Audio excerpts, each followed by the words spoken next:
Si les négociations sont aussi difficiles, c'est parce que les acteurs sont nombreux. Regardez schématiquement comment s'organisent les clans. Les pro-Assad, la Russie, l'Iran, l'Irak et le puissant Hezbollah libanais. Les anti-Assad, l'Arabie Saoudite, le Qatar, la Turquie et bien sûr les États-Unis et la France. Pas moins de 70 pays sont impliqués de près ou de loin dans cette guerre. Alors pourquoi ? Il y a bien sûr la lutte contre Daesh qui mobilise une large coalition. Mais il y a aussi peut-être des raisons cachées, moins avouables. On l'évoque rarement, mais la Syrie occupe une place stratégique sur la route de l'énergie. Et quand il y a du gaz et du pétrole, les enjeux et les appétits sont colossaux.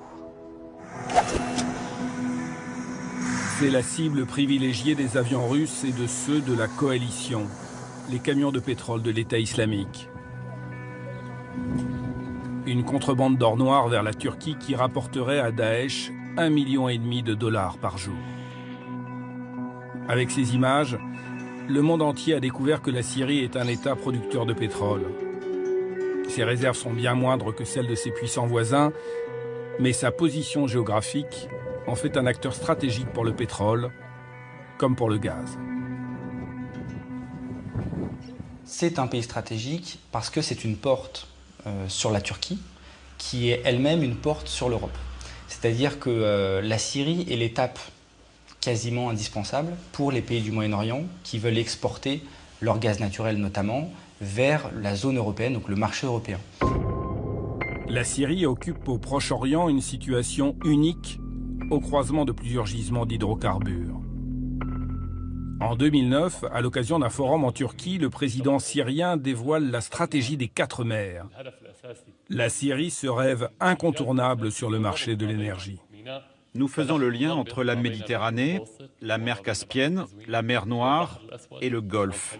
Quand nous connectons ces 4 mers, nous ne sommes pas seulement importants au Moyen-Orient, nous devenons le centre du monde. La stratégie syrienne est de devenir un centre de transit pour le gaz et le pétrole de toute la région. Bachar el-Assad multiplie les voyages diplomatiques pour vendre son idée à tous les pays qui pourraient être intéressés. Arabie Saoudite, Turquie, Iran, Irak et bien sûr le Qatar. Dès 2009, le Qatar propose de lancer un gazoduc. Partant de son immense champ gazier de North Dome, il traverserait l'Arabie Saoudite, la Jordanie et la Syrie pour aller en Turquie alimenter le marché européen. Mais à la même période, un autre projet de gazoduc est envisagé avec l'Iran. L'Islamic Gas Pipeline partirait d'Iran pour traverser l'Irak et accéder à la mer en Syrie. À la clé, l'exportation de gaz vers l'Europe à partir du littoral syrien. En juillet 2011, Damas choisit ce projet et signe avec Téhéran. Un choix qui change la donne régionale. L'Islamic Gas Pipeline va permettre d'exporter le gaz iranien sans avoir à passer par la Turquie. Aux grandes dames des autorités turques. En faisant des pipelines qui allaient passer par la Syrie sans passer par la Turquie, il est évident que ça pénalisait la Turquie. Ça change complètement les règles du jeu, ne serait-ce qu'au niveau économique. Quand vous avez par exemple un pipe qui passe chez vous, vous touchez de l'argent. Donc ça rapporte de l'argent. À 49 $. Si la Turquie s'estime logiquement lésée, selon Alain Juillet, d'autres pays voient carrément rouge. L'Arabie Saoudite et le Qatar prennent très mal l'idée d'un pipeline qui pourrait aller depuis l'Iran jusqu'à la Méditerranée et qui pourrait donc concurrencer leur livraison de pétrole.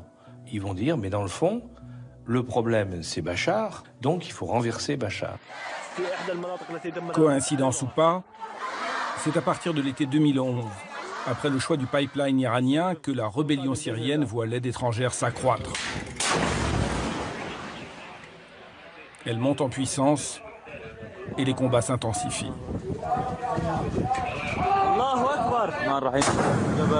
À se demander pour certains si la guerre en Syrie n'est pas aussi une guerre de l'énergie. Quand on voit aujourd'hui les alliances entre ceux qui soutiennent le gouvernement syrien et ceux qui y sont opposés, il y a une certaine corrélation avec les enjeux énergétiques. Vous avez d'un côté l'Iran, qui a réussi à obtenir son gazoduc, en tout cas par un accord avec la Syrie, qui soutient ardemment le gouvernement syrien. Et de l'autre côté, vous avez le Qatar, qui lui, justement, n'a pas réussi à convaincre le gouvernement syrien de construire son gazoduc, qui va, dès les premiers mois de la guerre civile, soutenir de manière conséquente la rébellion, en finançant par divers moyens les rebelles pour combattre le gouvernement. Donc on voit bien déjà au niveau de ces acteurs locaux, régionaux, comment les enjeux énergétiques peuvent être connectés. L'autre allié de Bachar el-Assad, Vladimir Poutine, participe aussi au grand jeu énergétique. Car guerre et affaires font bon ménage. Un contrat gazier est signé en 2013 entre la Syrie et la Russie. Une compagnie pétrolière russe décroche le droit d'explorer les fonds marins au large du port syrien de Latakié. Car la Méditerranée orientale cache dans ses profondeurs d'immenses réserves de gaz naturel, au large de la Grèce, de Chypre, d'Israël, de l'Égypte, du Liban. La Syrie ne serait pas en reste. Il y a des potentialités, on ne sait pas où, mais sur les 3500 milliards de mètres cubes que renfermerait cette Méditerranée orientale, il est tout à fait possible qu'il y ait des enjeux ou des gisements conséquents au large de la Syrie. Et l'équation énergétique se complique un peu plus en 2015 avec la découverte de pétrole sur le plateau du Golan, une zone occupée par l'État hébreu depuis 1967. Une compagnie israélienne, Afek Oil, a commencé des forages d'exploration. Il y aurait bien du pétrole en quantité significative, reste à savoir s'il est exploitable. En cas de réponse positive, le cocktail peut devenir explosif. Toute discussion sur les frontières contentieuses d'Israël est un gros sujet, compte tenu de l'instabilité chronique de la région. Mais le point principal, c'est que cela ne deviendra pas un problème tant qu'ils ne trouvent pas de réserves importantes là-bas. S'ils trouvent beaucoup de pétrole, cela veut dire d'énormes revenus. Et là, on peut s'attendre à une aggravation du conflit. En novembre 2015, selon le quotidien Haaretz, Benjamin Netanyahou aurait testé Barack Obama sur un possible redécoupage des frontières de la région. Le chaos syrien permettant de penser différemment l'avenir du Golan, dont l'annexion par Israël n'a jamais été reconnue par les États-Unis et la communauté internationale. À cause du gaz ou du pétrole, une bonne partie des acteurs engagés dans le conflit syrien ont donc des intérêts économiques et stratégiques à défendre, pour le plus grand malheur de la population civile syrienne.